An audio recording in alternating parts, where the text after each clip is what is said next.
Hi everyone, welcome back to Conversations with Ken. As you can tell, Ken is not here, but we have somebody, a special guest for you who is arguably just as important as Ken here in MC Companies and all of their operations. Please welcome Lesley Brice. Thanks for being here, Lesley. Thanks for having me. Yeah, so tell me a little bit, first tell me about what your role is, your title in the company, and kind of some of your responsibilities here. Sure. So I'm the president of the property management company. So MC Companies has several different arms to it, and our arm is responsible for handling all of the management of the properties that we purchase. Okay. So I'm responsible for managing those assets, but also doing the due diligence ahead of time with our group, and we see to it that the properties are managed to the business plan expectations as best we can. Okay, fantastic. So a lot of the people that you're working with are property managers, right?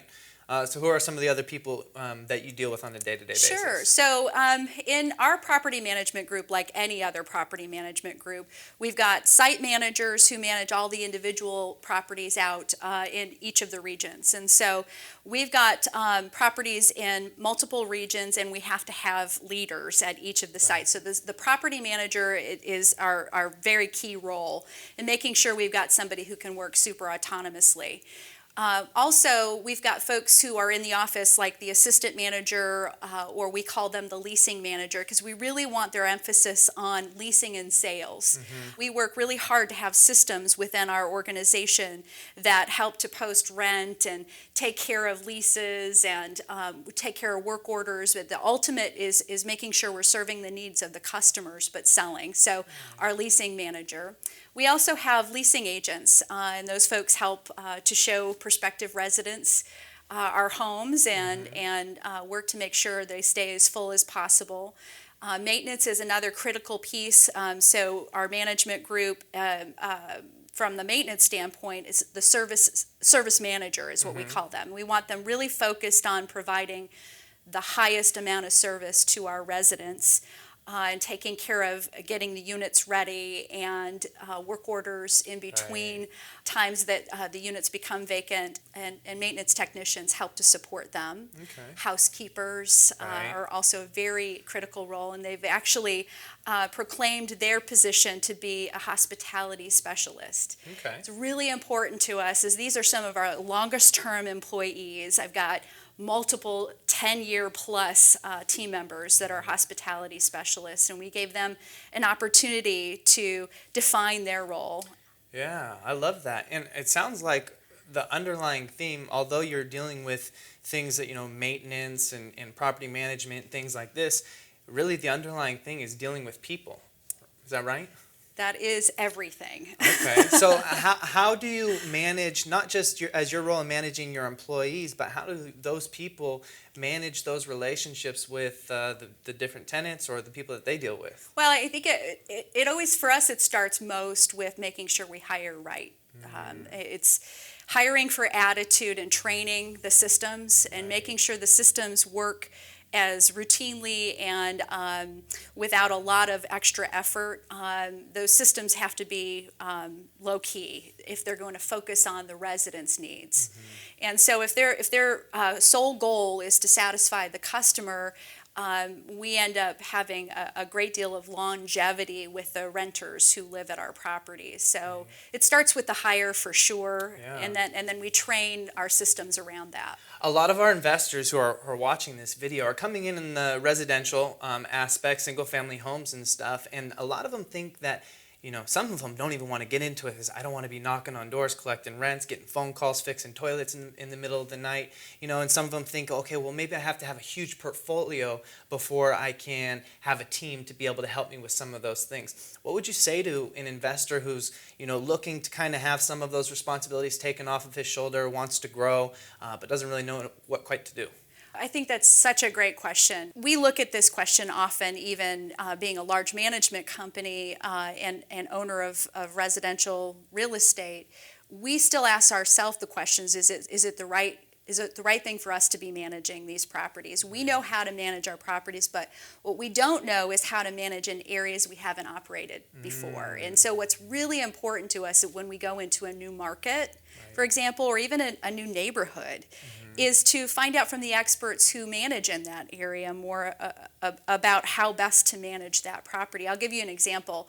When we went into Texas, the first time, we hired a third-party management company. Even though we know how to manage properties, we still hired a third-party management company to help us do due diligence on a property and manage that property until we understood what was happening in that region. Texas is notorious for interior unit inspections. So the city will come in and walk your apartments, and you can thank them by paying them for the pleasure of that. So it's like a double whammy. Right. So we needed to know what we didn't know.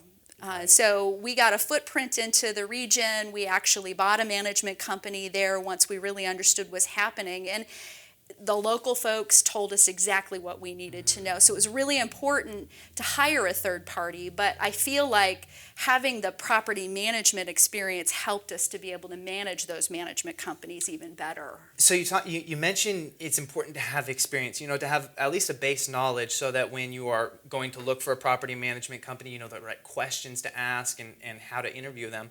In fact, Ken, if I'm not mistaken, started his career in property management, right? He sure did. Would you say, maybe there's some viewers out there that say, hey, I know I want to be an investor. I want to understand every aspect of the business. Would you encourage them to maybe go into a property management role, or how much do they need to know about property management? Well, I think it helps if they've managed their own property to a certain extent. We've had investors go so far as to even say, "Hey, I'll work on property for you." I have more than one who've said, "Hey, could I come in and just be a fly on the wall?" Yeah. If you're hiring a third-party company, they're going to want to show you the ropes. They're going to want to put their best foot forward. There's nothing wrong with going in and kind of being that intern.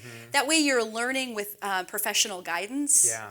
If you try to manage your own assets, it can be very difficult and costly, and especially if you're starting out small. One or two buildings, like a single-family home, there's no economy of scale with that. Right. So if it's vacant, it's vacant. You've got zero income coming in. And so it's really important to impart the wisdom of others who have come before you and really think of them as your resource. Sure. So is there a threshold? Like, okay, I've had one residential property. I was able to manage it. Is there like, okay, after 5 or after 10, is there a certain number where it's like, okay, I gotta, bring in a team here? Well, it depends on what your expectation level is. So if you want to go into buying a property and managing it long term, then that could be your full-time job. Right. If someone wants to be a passive investor, which a lot of us want to be, you want to be able to ally yourself with folks who are on your team that you can trust, and it could be as small as 1 or 2 assets. I don't manage for myself for an asset I have in Vegas. I don't have the time for it. Right. So I third party that out even myself, but I manage them. So having had the experience of doing it myself for a little bit, even for a while, would help an investor to be able to get that context. Right, okay, that makes sense. And another thing that we've talked about, and I know you've done some videos for us in the past on due diligence, I'm sure there's a due diligence process of finding good property managers, right? Can you talk briefly about what that looks like? Attitude is everything. I think in order to hire a management company, you need to know how their philosophies align with you. Right. One of, I think, the biggest mistakes that owners of properties make when they hire a third-party management company is they hold all their cards really close to their vest like it's a big secret.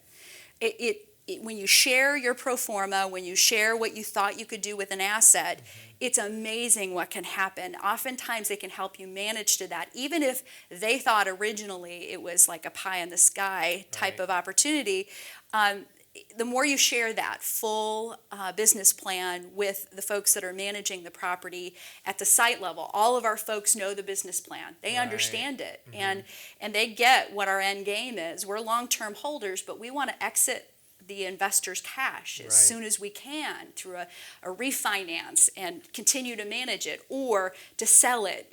So having that context built with someone. So when I'm interviewing a third-party management company, do they care about the customer? Right.